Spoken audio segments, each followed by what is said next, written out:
Okay, and what happened based on the testimony of the boy? The boy spoke very little. He was still in emotional shock. But according to the debriefing afterwards, is that he traveled maybe 4 hours on the car. Then they stayed in the house. He was not sure where they were. And then the conversation that we were monitoring during the entire time was on WeChat. And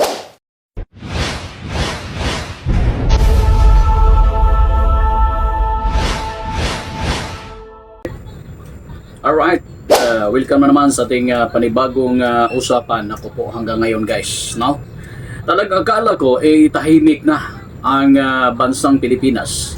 Tapos nasa wata ang mga illegal na mga activities na nangyayari dito sa ating bansa, no? Lalong-lalo na in relation doon sa Pugo, no?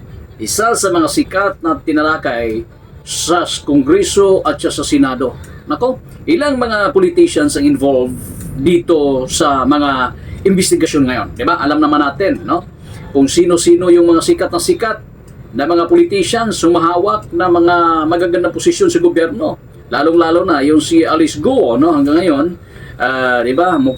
Na hinarap na niya yung mga reklamo laban sa kanya para ito ay mapatunayan na talagang siya ay walang kinalaman sa mga aligasyon laban sa kanya, di ba? Okay, so nandyan na yan. At yung iba pa. Ngayon, talaga naman, meron pa palang merong kaugnayan din sa Pugo guys, matapos na buwag ito, no? Nabuwag ito. At ito ngayon, merong mga babala yung ating mga kapulisan na kailangang magiging alerto ang lahat.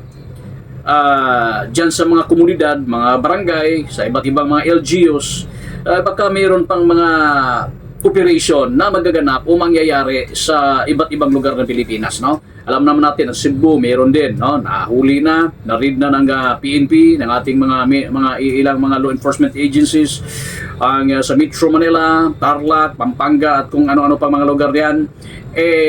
Ngayon, mayroong kidnapping case, 'di ba, na nangyayari, nagaganap na kung saan ang driver mismo ng isang kidnap victim talagang tinuluyan, no? Tinuluyan. Pero ngayong tanong, kasabwat ba ito sa operation ang napagbintangan, no, ang driver? Subalit yan ay iniimbestigahan pa naman kung meron bang katotohanan ang mga ganyang paningin, no? Lalong-lalo na sa ating mga law enforcement or law enforcers. Mga inimbestigahan yan hanggang ngayon. Ito nakakagulat kasi mayroon pa pala at mayroong mga pahayag, lalong-lalo na ang DILG Secretary na si Junvic Rebulla, na may kaugnayan ito sa Pugo, no? Nung presscon ginanap, may kaugnayan umano ito sa Pugo na nangyayari. Ngayon, iba ang style na ginagawa pala nila, no? Kung noon, pasugalan, mayroong mga torture na nagaganap ang based doon sa nakitang impormasyon at investigasyon ng ating mga otoridad. Ngayon, ito nagkakaiba na naman, kidnapping na naman ang modus pala nito, mga ito, no? Kidnapping, mga ka-Gym 5, na kung saan ito, paparinig natin, lalong-lalo na yung tanong ng ANC, no? Tanong ng media, lalong-lalo na patungkol sa usapin na ito. As per our information, the parents of the suspect were former operators, had a license for a Pogo operation. And the perpetrator was a notorious Pogo operator from the year 2017 to 2022. Okay, and what happened based on the testimony of the boy? The boy spoke very little. He was still in emotional shock. But according to the debriefing afterwards, is that he traveled maybe 4 hours on the car. Then they stayed in the house. He was not sure where they were. And then the conversation that we were monitoring during the entire time was on WeChat. and it was all in Chinese. It was Chinese to Chinese conversation. So we had an interpreter, and we slowly got bits of information from that. All right, and what can you share that was actually in the conversation, in the thread? Well, the first demand was for $50 million, $20 million, $20 million.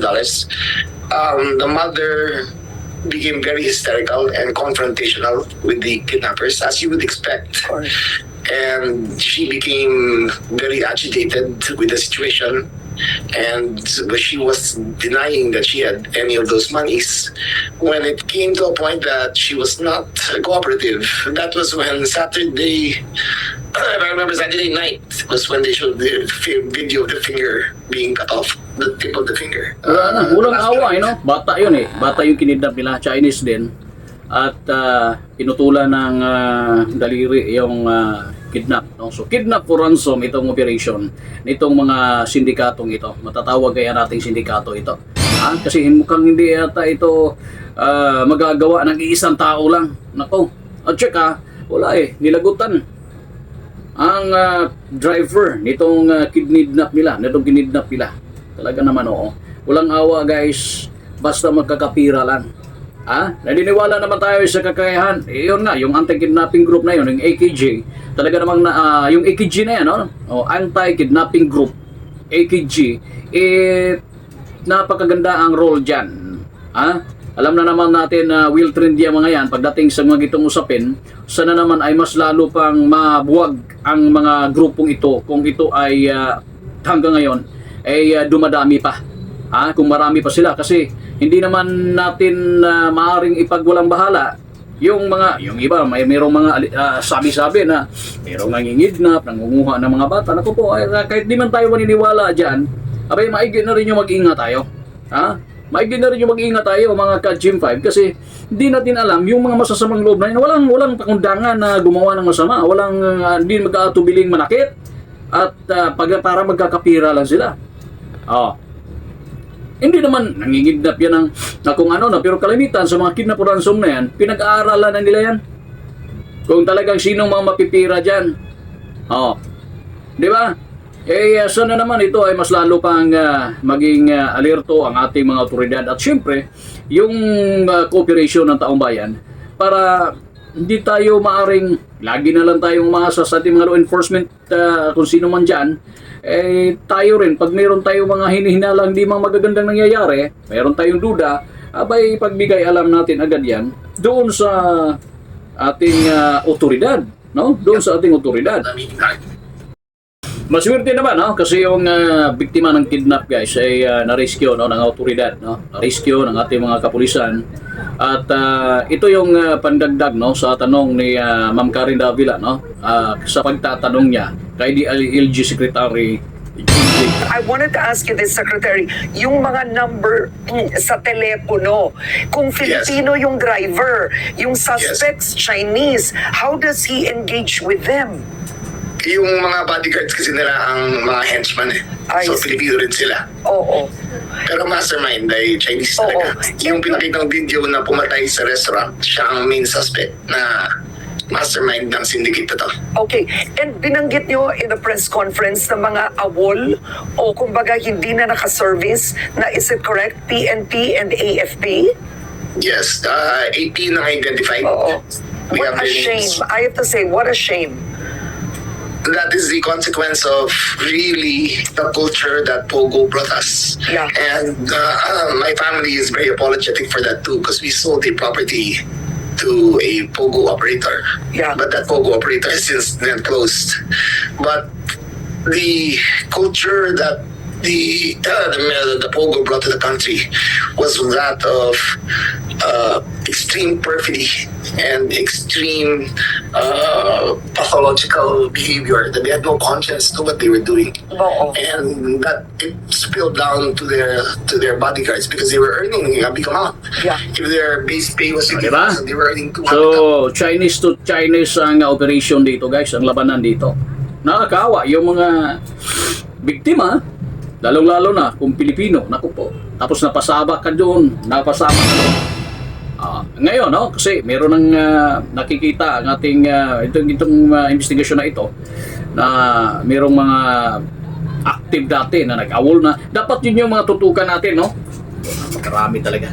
Nitong administrasyon na ito, napakaraming mga nabuwag na mga hindi magagandang pangyayari sa bansang Pilipinas, guys. Lalong-lalo na sa mga illegal na mga gawain, no? Hanggang ngayon nagpapatuloy pa rin. Pagbuwag ng pugo na kung saan wala na eh. Iwan ko lang kung meron pa ba na iwan dyan na mga illegal kung ano-ano man dyan na kung related sa pugo. Meron pa ba dyan? Ha? Ang naiwan dyan na marami hanggang ngayon ay kalat pa rin ay dyan sa online gaming na yan. Yun sa mga online na pasugalan. Pero pag sinasabi natin na yung mga pangyayaring kagaya noong na-raid ng PNP sa Pampanga, sa Tarlac, at sa Cebu ata, meron din, no? Kung hindi ko nagkakamali noon, wala na sanang mga iba pa, no? Kung meron man, yun nga, ang ano natin na panawagan na maging ano rin tayo, maging cooperative din tayo, no? Para sa ating tinitirhan or sa ating lugar, no? Para naman ay malalaman ng ating mga otoridad. Pero ito na nga, no? Kahit gaano pa karir to ang ating mga taong bayan, kung meron namang pakana at koneksyon ang mga ganyang illegal, ako to rin ang taong bayan. Kaya ang pinaka-importante dito na ipakita ng ating pamunuan ng PNP na talagang wala silang pinipili. Yan yung nakikita natin ngayon. Iwan na lang natin kung ano pa ang susunod na mangyayari after nito, no? Kasi kawawa, buti na lang yung kidnap nakuha pa nila, hindi sinaptan, di ba? Ano kayang nasa isip ng mga kidnappers na yun? Pero kawawa yung biktima, yung driver, kasi talagang tinuluyan nila. Okay?